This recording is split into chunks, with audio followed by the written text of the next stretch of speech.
Chirag Paswan ji, please. Please, Abhi. Thank you, sir, for giving me this opportunity. संविधान में 128वें संविधान संशोधन पे आए इस विधेयक के समर्थन में सर मैं अपनी बातों को यहां पर रखने के लिए खड़ा हुआ हूं। सर 2 दिन पहले जब पुरानी संसद में और मौजूदा संविधान सदन में जब अपनी बातों को अपने अंतिम संबोधन को वहां पे रख रहा था, उस वक्त इस बात की जानकारी नहीं थी कि जब नई संसद में जाएंगे और उस संसद में जो पहला संबोधन होगा वो देश की आधी आबादी से जुड़ा हुआ होगा।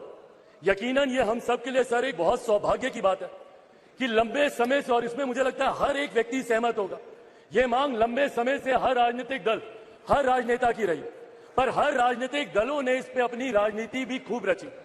इस कानून को बेहतर बनाने की आड़ में, इस कानून को सशक्त करने की आड़ में, महिलाओं को और अधिकार देने की आड़ में लगातार निरंतरता में इस विधेयक को लटकाया गया, इसको संसद में आने से रोका गया। और यही कारण है सर पिछले 27 सालों से ये कानून अभी तक अपने मूल स्वरूप में नहीं आ पाया, धरातल पर नहीं उतर पाया, क्योंकि इस पे सिर्फ राजनीति होती गई। डॉक्टर बाबा साहब भीमराव अंबेडकर जो हमारे संविधान के रचयिता हैं सर, उन्होंने कहा था कि किसी भी समाज या किसी भी देश के विकास के मापदंड को अगर परखना है तो वहां की महिलाओं के विकास को आपको देखना होगा। हमारे देश से बेहतर उदाहरण क्या हो सकता है सर? हमारे देश के सर्वोच्च पद पर न सिर्फ एक महिला बैठी है, बल्कि अनुसूचित जाति जनजाति से आने वाली वो महिला आज हमारे देश की राष्ट्रपति है। इससे बेहतर और महिलाओं के लिए क्या होगा सर? आज की इस तमाम चर्चा में 3 बातें बहुत मजबूती से सामने आई। एक कि इसमें देरी होगी, सेंसस आएगा, उसके बाद इसमें डिलिमिटेशन होगा, तब जाकर ये कानून धरातल पर उतरेगा। अगर देरी की इतनी ही चिंता विपक्ष को थी तो इन 27 सालों में क्यों नहीं ये कानून आ गया था?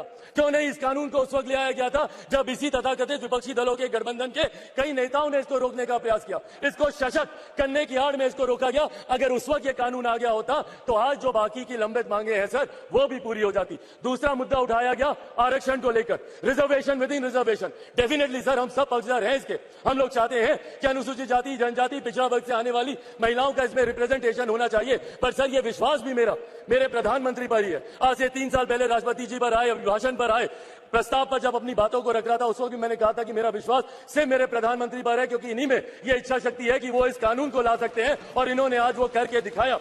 और ये विश्वास है मेरा सर आने वाले दिनों में, भैया पिछड़ा वर्ग की बात करते हैं, हमारे प्रधानमंत्री खुद जिस वर्ग से आते हैं, जिन्होंने मंडल कमीशन को संवैधानिक दर्जा देने का काम किया, जिन्होंने रोहिणी कमीशन के गठन का कार्य किया, उन पर अविश्वास करेंगे?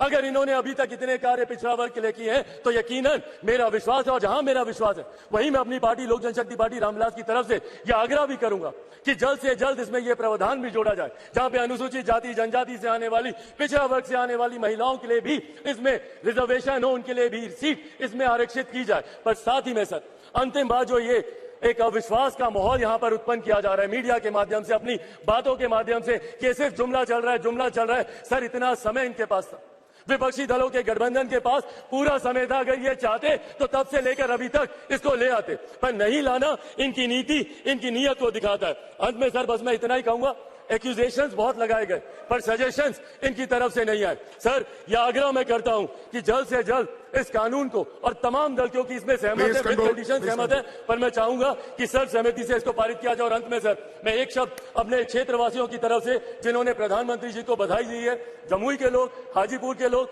बिहार की पूरी जनता ने प्रधानमंत्री जी को इस विधेयक को लाने के लिए ढेर सारी बधाई दी है। बहुत बहुत धन्यवाद sir. Thank you. Honourable member Shri Anil Beniwal ji.